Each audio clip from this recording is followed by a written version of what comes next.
अब शादी किया तो उसको रखना पड़ेगा, या तो हक के रखे या तो मुद के रखे, रखना पड़ेगा उसको।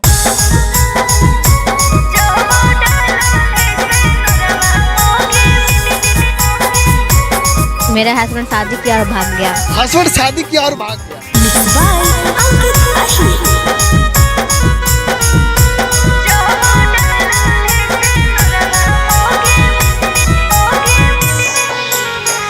हमारा कन्हैया तोरो काने पड़तो रे, हमारा कन्हैया तोरो काने पड़तो रे।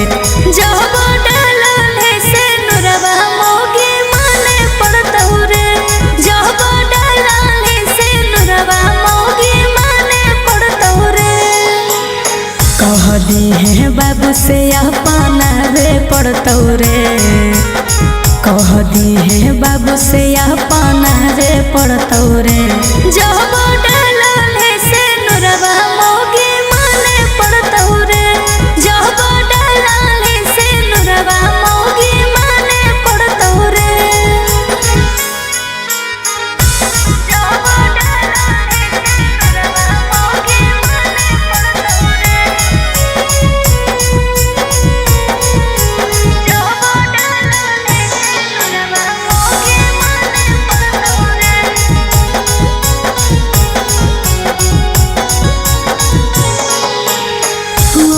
तू देखे लगनी गौआ समाज रे, डाले में तोरा छोड़ा लगल नहीं लाज रे।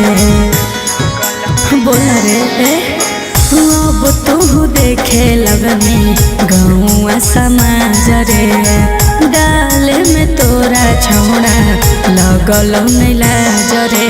सासु बचन के बंधन में बांधे पड़तो रे, सासु बचन के बंधन में बांधे पड़तो रे।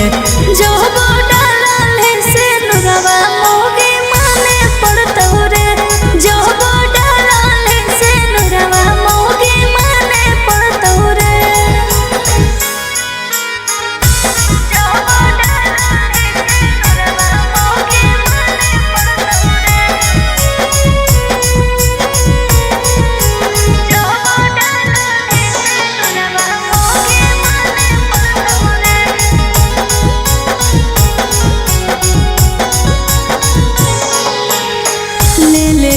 जतिया हमारी तू खोले आम रे, भागला से चल तोने छोड़ा अब काम रे।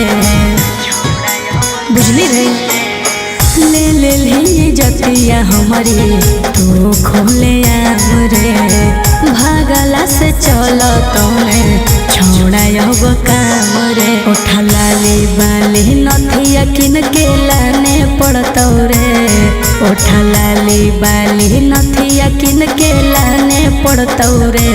जो